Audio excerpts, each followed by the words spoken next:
सो hey guys, आपका स्वागत है मेरे चैनल में। आज के इस वीडियो में हम एक बजट पीसी बिल्ड के बारे में बात करने वाले हैं। आपने पूरे यूट्यूब पे देखा होगा कि सबने गेमिंग पीसी लगा के रखी हुई है और कोई बात नहीं करता कि अगर आपको अपने काम के लिए यूज़ करना है पीसी, जहाँ पर आपको गेमिंग नहीं करनी है, आपको ध्यान देना है सीपीयू की पावर पे बजाय जीपीयू के पावर पे। ऐसे पीसी बहुत कम ही लोग बताते हैं जहाँ पर आप फोटोशॉप यूज़ कर सकते हो, इलस्ट्रेटर, कोरल ड्रॉ यूज़ करना चाहते हो, या आप थोड़ी बहुत एडिटिंग करना चाहते हो, प्रीमियर प्रो यूज़ करना चाहते हो। मैं आपको दूसरे सॉफ्टवेयर्स नहीं बताऊंगा वीडियो एडिटिंग वाले, जैसे आपका हेडफिल्म्स है या फिर आपका डाविंची रिजॉल्व है, तो मैं वो आपको सजेस्ट नहीं करूंगा डाविंची रिजॉल्व वगैरह कुछ, क्योंकि वो जीपीयू पे ज़्यादा रिलाई करते हैं बजाय सीपीयू के। तो हम यहाँ पर एक एपीयू बेस्ड पीसी बनाने वाले हैं जिसपे गेमिंग सिर्फ कैजुअल गेमिंग हो सकती है। जो 2010 से पहले वाले जितने गेम्स हैं वो सब चलेंगे। GTA 5 तक जैसे गेम चल जाएंगे, लेकिन अगर आप GTA 5 के बाद वाले जितने AAA टाइटल्स हैं वो चलाना चाहोगे तो मैं आपसे कहूँगा भाई मत चलाओ।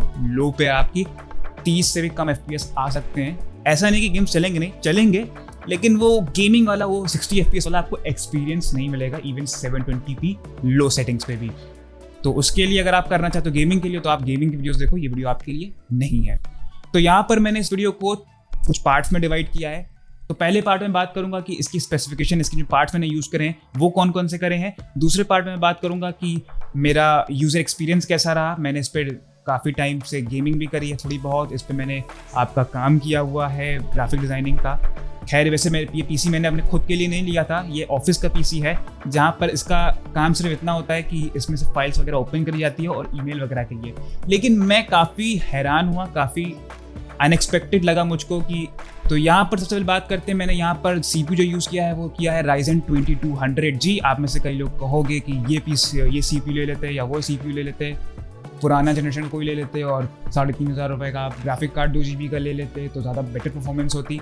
भाई मैं जानता हूँ होती, लेकिन इसमें ज़्यादा परफॉर्मेंस ही मैंने बेंचमार्क्स चेक करे थे, इंटरनेट पे काफ़ी रिसर्च करी थी, तो मैंने देखा कि जो पुराने जनरेशन के जितने 1200 हैं उनसे बेटर इसने परफॉर्म किया है। अगर आप गेमिंग में देखो तो हाँ हो सकता है, अगर आप GPU लगाओगे तो जाहिर सी बात है आपकी बेटर परफॉर्मेंस आएगी, लेकिन मुझे यहाँ पर कोई गेमिंग नहीं करनी थी, मुझे यहाँ पर इसको अपने काम में यूज़ लेना था। तो मुझे यहाँ पर ये ज़्यादा वैल्यू फॉर मनी लगा। 6500 रुपये मुझे ये CPU मिला और ग्राफिक कार्ड की कोई ज़रूरत नहीं है इसमें, बिल्कुल आराम से चलता है, बिल्कुल स्मूथ चलता है। मुझे ऐसे कभी तक कोई प्रॉब्लम फेस करने को नहीं मिली। जो मदरबोर्ड जो मैंने इसमें यूज़ किया है वो है A320 VDS वाला, सबसे जो चीपेस्ट है, सबसे सस्ता जो आपका मदरबोर्ड है। तो आप जब इसका कॉम्बो लोगे तो 9000 रुपये में ये दोनों चीज़ मिल जाएगी। 3000 रुपये में आपको इसकी रैम मिलेगी। तो मैंने यहाँ पर 2400 मेगाहर्ट्ज़ की रैम ली है। आप में से बहुत से लोग कहोगे कि 2800 ले लो, 3200 मेगाहर्ट्ज़ ले लो, लेकिन भाई देखो बजट बिल्ड था तो यहाँ पर हमने थोड़ी सी कॉस्ट कटिंग करी है। फिर उसके बाद हम बात करते हैं मैंने यहाँ पर स्टोरेज क्या मैंने ली है। तो मैंने स्टोरेज पे मैंने यहाँ पर 2 चीज़ें ली हैं। मैंने पहले यहाँ पर इसमें SSD लगाई थी। मैंने इसमें हार्ड डिस्क जो ली है वो पुरानी लगाई थी, मेरे पास पुरानी रखी हुई थी दूसरे पीसी की, तो मैंने वो यूज़ कर ली थी इसमें। SSD मैंने इसमें 1700 रुपये की ली है, करीब आपकी 128 GB या 120 GB समथिंग से कुछ था, आई डोंट रिमेंबर एक्चुअली। फिर उसके बाद मैंने यहाँ पर जो आपकी हार्ड डिस्क लगाई थी वो मैंने 1 TB की लगाई थी। आपको करीब 3000 रुपये की मिल जाएगी। आपको मैं सजेस्ट करूँगा अगर आप बजट पे हो तो आप सिर्फ इसमें पहले हार्ड डिस्क लगा लो, बाद में SSD ले लेना, क्योंकि क्या है आपका जो काम चल जाना चाहिए कुछ दिन तक। जब आपके पास फिर जब कुछ होगा तो SSD ज़रूर लगाना, क्योंकि SSD से आपकी जो विंडोज़ की स्पीड है वो बढ़ जाएगी। और मेरी तरह छोटी SSD इस तरह की ना लगाना, कम से कम आप 250 GB की SSD लगाना, ठीक है भाई। तो तभी आपका सही रहेगा, तभी आप उसमें सॉफ्टवेयर अच्छे से यूज़ कर पाओगे, नहीं तो आपको हर कुछ दिन बाद टेम्परेरी फाइल्स वगैरह क्लियर करनी पड़ेगी, बहुत झाम रहेगा। तो फिर इसके बाद मैंने यहाँ पर जो कैबिनेट यूज़ करी वो पुरानी थी, कूलर मास्टर की कैबिनेट थी। तो ये भी मेरे पास पुरानी रखी हुई थी। मेरा एक पीसी पुराना, उसमें मैंने बताया कि मदरबोर्ड मेरा एक ख़राब हो गया था, तो उसका कैबिनेट रखा हुआ था, तो मैंने वो यूज़ कर लिया था। और कैबिनेट काफ़ी महंगी लग रही है, जबकि आप हो सकता है आपको नई लेनी पड़े तो आपको कम से कम 1000 रुपये में आपको एक कैबिनेट मिलेगी। अगर आप अफोर्ड कर सकते हो ज़्यादा तो आप ज़्यादा भी ले सकते हो, क्योंकि कुछ लोग को होता है कि उनको अच्छी कैबिनेट चाहिए होती है, उनको दिखाना होता है कि हमारा पीसी अच्छा है, क्योंकि कैबिनेट ही आपके पीसी को अच्छे से शो करता है। लेकिन मैं नहीं मानता, मैं मानता हूँ कि आपका पीसी परफॉर्मेंस कैसा दे रहा है वो ज़्यादा मैटर करता है।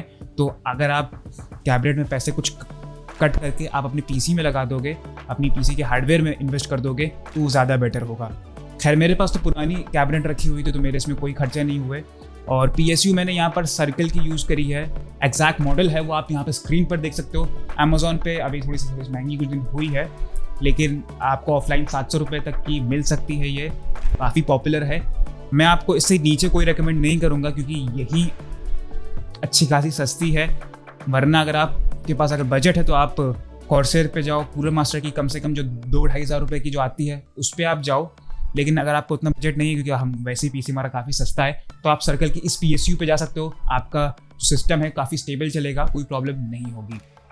अब बात करते हैं हमारा PC यहाँ पर लगभग ऐसा बन गया। मैंने कोई बिल्ड का मैंने वीडियो नहीं बनाया। बिल्ड के आप दूसरे वीडियोस चेक कर सकते हो कैसे आप बिल्ड कर सकते हो अपना खुद का PC।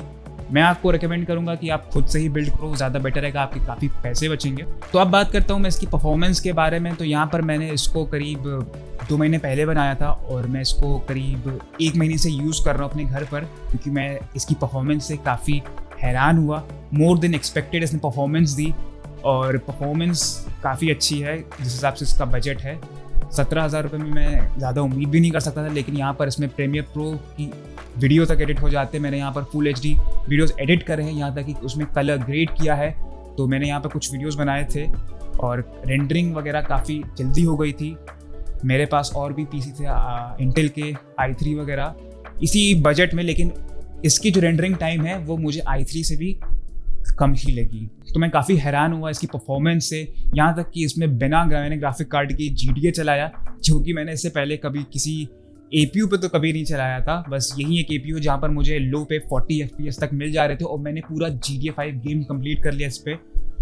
वो गेमिंग वाला एक्सपीरियंस तो नहीं मिला 60 FPS वाला, लेकिन हाँ मैंने गेम तब भी कंप्लीट कर लिया इस लॉकडाउन के टाइम में।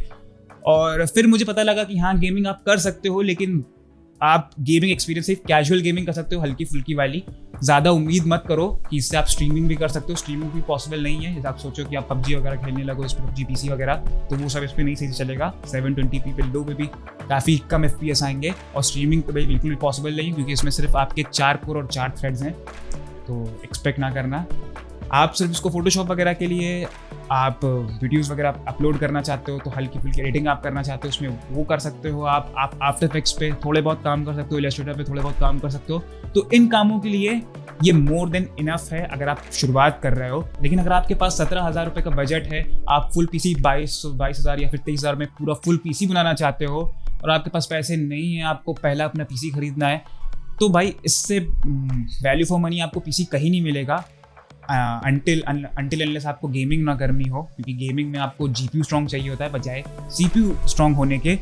तो एक और मैं आपको टिप देना चाहूँगा कि अगर आप हो सकता तो आप पुराने हार्डवेयर खरीद सकते हो। जब आप PC बना रहे हो तो उसके 1 महीने पहले से आप प्लान कर लो कि मैं OLX पर चेक करता रहूँगा कि कौन कौन से पुराने हार्डवेयर बिक रहे हैं। जैसे जब मैंने ये PC बनाया था तो उस टाइम एक कोई बंदा पुराना सेम CPU बेच रहा था 3,500 रुपये में 2200G, लेकिन मुझे ये ऑफिस में PC देना था और मेरे पापा ने कहा कि नहीं, उनको पुराना हार्डवेयर नहीं यूज़ कर रहा, नया हार्डवेयर ही यूज़ करो, वैसे भी इतना सस्ता PC है, उसमें पुराना हार्डवेयर यूज़ करने लगोगे तो क्या रह जाएगा। मैंने कहा जैसी आपकी मर्जी, आपका PC आपको बनाना है। तो मैंने वहाँ पर पुराना हार्डवेयर को यूज़ तो नहीं है, लेकिन आप यूज़ कर सकते हो, क्योंकि अगर आप ये वाले प्रोसेसर यूज़ करोगे तो ये 1 साल से ज़्यादा पुराना नहीं होगा और आप 99% चांसेस हो गए कि ये बिल्कुल अच्छे से चलेगा। सिर्फ 1% चांसेस हो सकता है आपके पुराना हार्डवेयर शायद प्रॉब्लम करे, लेकिन मैं आपको रिकमेंड करूंगा कि आप पुराना हार्डवेयर खरीद सकते हो।